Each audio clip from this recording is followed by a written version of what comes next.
Bismillahirrahmanirrahim. Assalamualaikum warahmatullahi wabarakatuh.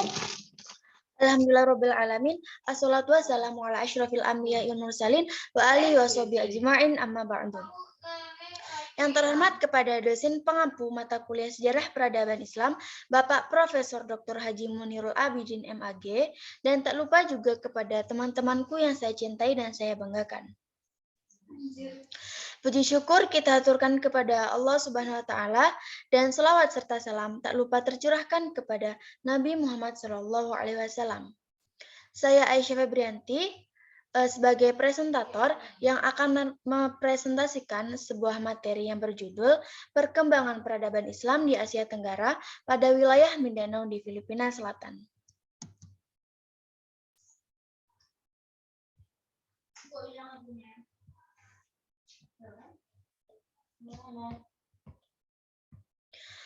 Asia Tenggara adalah istilah yang mengacu pada bagian timur wilayah daratan yang terdiri dari semenanjung Indochina dan banyak pulau serta dikelilingi oleh Indonesia dan Filipina.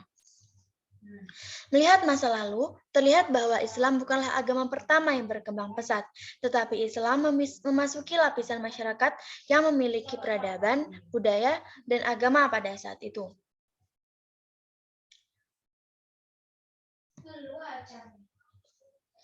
Taufik Abdullah menulis dalam bukunya bahwa kawasan Asia Tenggara dapat dibagi menjadi 3 bagian berdasarkan dampaknya. Yang pertama adalah wilayah Indianis, South Asia, di mana Asia Tenggara dipengaruhi oleh India.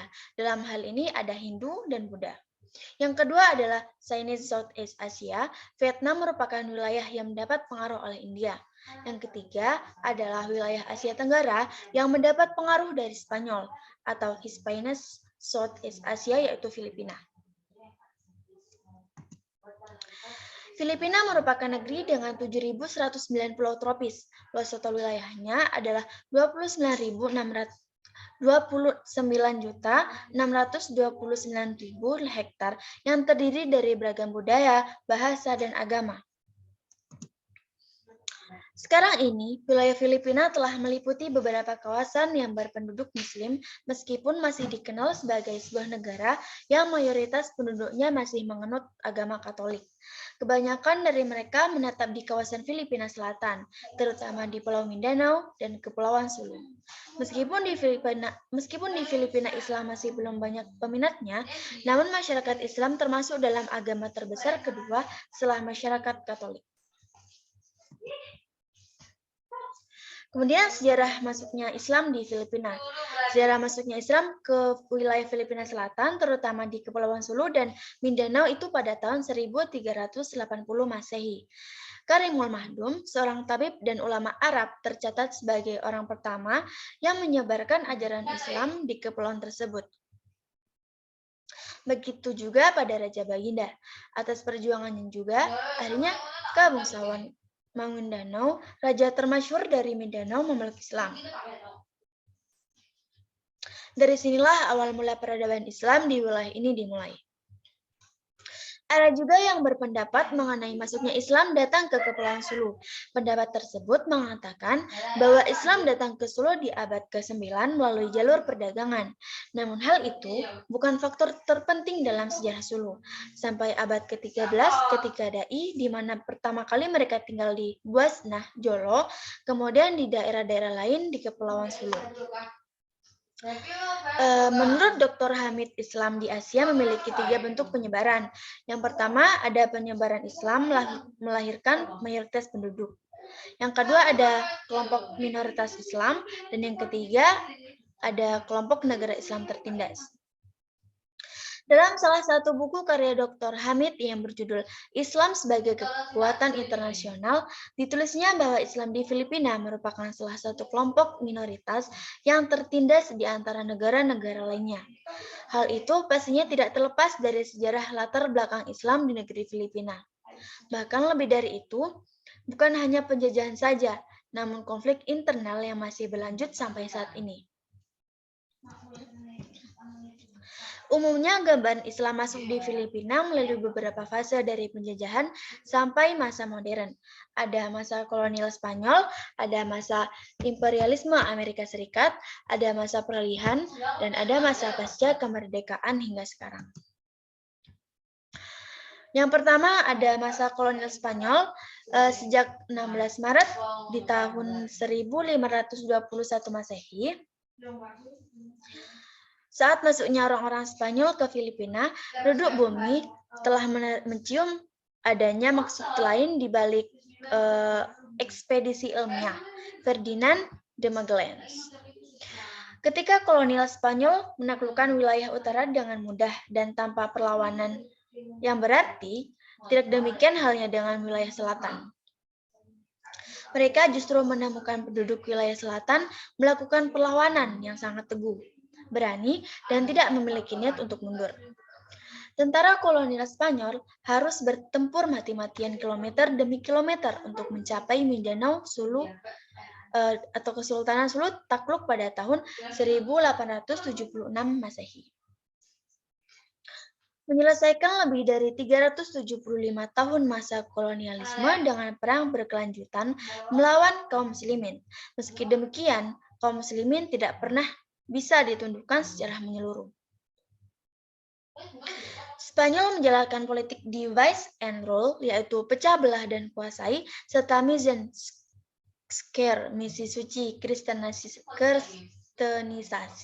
terhadap orang-orang Islam selama masa kolonial.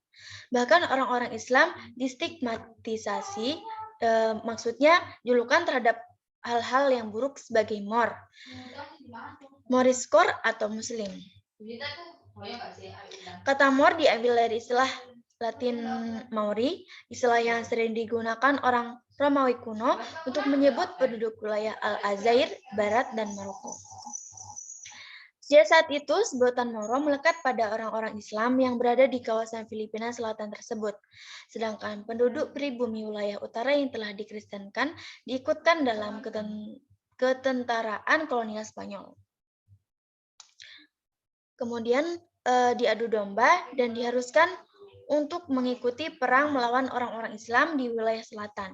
Hal tersebut yang mengakibatkan terjadinya peperangan antar orang Filipina sendiri dengan mengatasnamakan misi suci.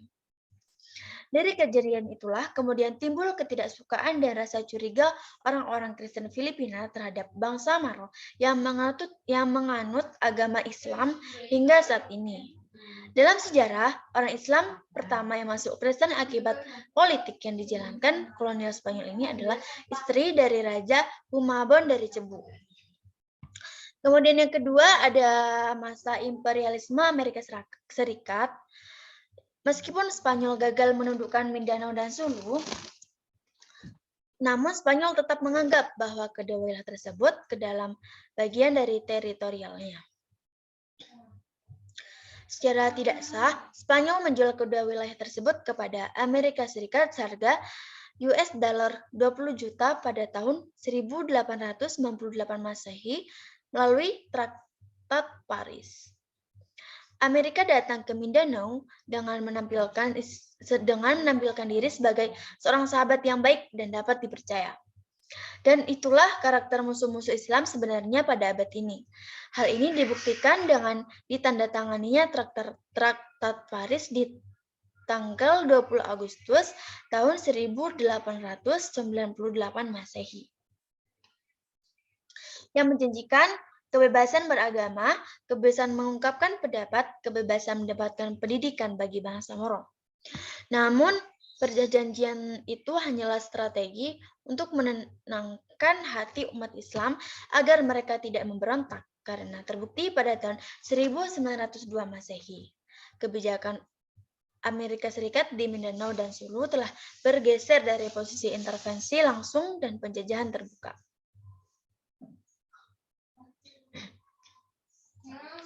Bahkan pada periode 1903 sampai 1913, ada beberapa kelompok perlawanan bangsa Moro, namun Amerika melihat perang tersebut tidak cukup efektif untuk menumpas perlawanan bangsa Moro. Amerika akhirnya menerapkan strategi kolonial melalui kebijakan pendidikan dan bujukan. Akibatnya, kohesi politik dan persatuan masyarakat Muslim mulai runtuh, dan fondasi budaya mulai diserang oleh norma-norma Barat. Kebijakan ini sebagian besar didorong oleh keinginan Amerika untuk memasukkan Muslim ke dalam arus utama masyarakat Filipina di utara dan untuk mengasimilasi Muslim ke dalam tradisi dan praktik Kristen tersebut. Kemudian ada selanjutnya itu yang ketiga, masa peralihan. Masa pra-kemerdekaan ditandai dengan penyerahan kekuasaan dari penjajah Amerika kepada pemerintah Kristen Filipina di utara. Akhirnya, Undang-Undang Tanah Kolonial Amerika Serikat disahkan yang sangat kapitalistik dan menyatakan bahwa pendaftaran tanah harus dilakukan secara tertulis, ditandatangani, dan disumpah. Undang-Undang Komisi Filipina Nomor 718 menyatakan bahwa pemberian tanah dari Sultan atau kepala suku non-Kristen tidak sah jika dibuat tanpa ada wewenang atau izin dari pemerintah. Demikian pula pada Undang-Undang Pertanahan Umum Nomor 296 yang menyatakan bahwa semua tanah yang tidak terdaftar menurut UU Pendaftaran Tanah Nomor 496 sebagai tanah publik. Undang-Undang Pertambangan tahun 1905 yang menyatakan semua tanah umum di Filipina sebagai tanah bebas yang terbuka untuk dieksplorasi, dimiliki dan dibeli oleh orang Filipina dan warga negara Amerika Serikat. Dan Undang-Undang Kadaster tahun 1907 yang menginginkan penduduk asli terpelajar yaitu Filipina dan spekulan tanah Amerika yang lebih paham birokrasi untuk melegalkan klaim tanah. Pada hakikatnya, ketentuan hukum pertanahan ini adalah pengesahan perampasan tanah umat Islam yang bermanfaat bagi kaum kapitalis oleh pemerintah kolonial Amerika Serikat dan pemerintah Filipina di utara. Banyak pemukim yang datang seperti di Kidapawan pindah ke Mindanao untuk mendapatkan tanah. Untuk menarik lebih banyak pemukim dari utara ke Mindanao, pemerintah membangun koloni bersubsidi dengan semua peralatan yang diperlukan. Konsep kolonisasi melalui koloni ini dilanjutkan oleh pemerintahan Filipina setelah Amerika Serikat meninggalkan negara tersebut. Jadi, perlahan tapi pasti, orang Moro menjadi minoritas di tanah mereka. Kemudian yang terakhir ada masa pasca kemerdekaan hingga sekarang. Kemerdekaan diterima Filipina di tahun 1946 Masehi dari Amerika Serikat tidak berarti banyak bagi orang Moro. Kepergian penjajah Amerika Serikat dari Filipina memunculkan penjajah lain yaitu pemerintah Filipina. Namun perlu dicatat bahwa saat ini perjuangan rakyat Moro memasuki babak baru dengan terbentuknya front perlawanan yang lebih terorganisir dan maju seperti MIF dan MLF. Tetapi pada saat yang sama, ketika kekuatan bangsa Moro terpecah menjadi faksi-faksi yang melemahkan perjuangan mereka, tekanan semakin intens dan berat ketika Ferdinand Marcos berkuasa di Filipina. Dibandingkan dengan setiap presiden Filipina dari Jose Rizal hingga Fidel Ramos, pemerintahan Ferdinand Marcos adalah masa yang paling represif bagi bangsa Moro. Terbentuknya Gerakan Independen Muslim atau MIM pada tahun 1968 dan Front Pembebasan Moro yaitu MLF pada tahun 1971 tidak lepas dari posisi politik Marcos yang lebih dikenal dengan Deklarasi Presiden nomor 1081 tersebut. Kita semua tahu perkembangan selanjutnya MLF sebagai ibu dari perjuangan bangsa Moro akhirnya terpecah belah. Pertama, Front Pembebasan Nasional Moro (MNF) yang dipimpin oleh Nurul Hadj Miswari yang menganut paham nasionalis sekuler.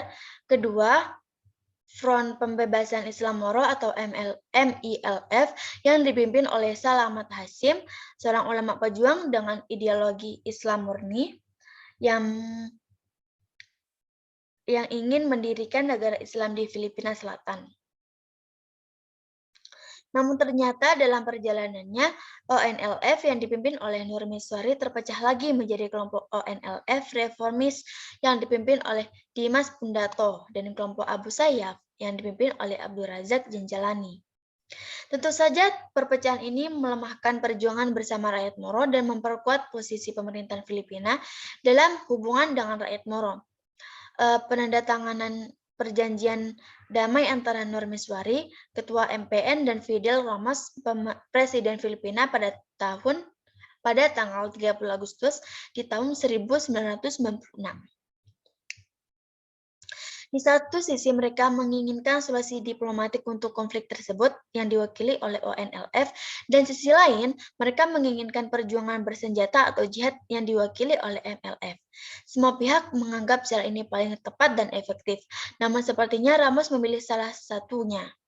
Meski penuh risiko, semua orang harus memilih, tidak mungkin memuaskan semua pihak, katanya. Dan untuk menjadi orang Moro seperti sekarang ini, minoritas di negara mereka sendiri. Kemudian ada faktor-faktor Islam jadi agama minoritas di Filipina. Mayoritas penduduk Filipina beragama Katolik. Jumlah penduduk Filipina pada tahun 2006 sekitar 85 juta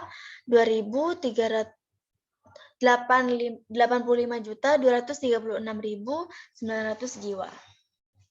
900 juta, mohon maaf, ada sekitar 85.236.900 juta jiwa.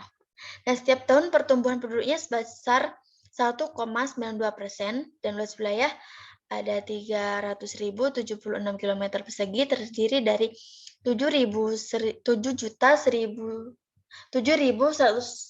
pulau. Penduduknya terdiri dari beberapa suku bangsa, yaitu 80% Filipina, 10% Tionghoa, 5% dari Indonesia, 2% Eropa dan Amerika, 1% Arab, dan 2% etnis lainnya.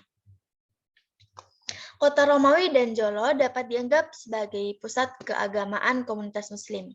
Kitab suci Al-Quran diterjemahkan oleh Dr. Ahmad Domako Alonto ke dalam bahasa Maranao, bahasa terpenting di kalangan umat Islam. Mayoritas umat Islam di Moro adalah petani dan nelayan. Jabatan tinggi di pemerintahan Filipina tidak ada artinya.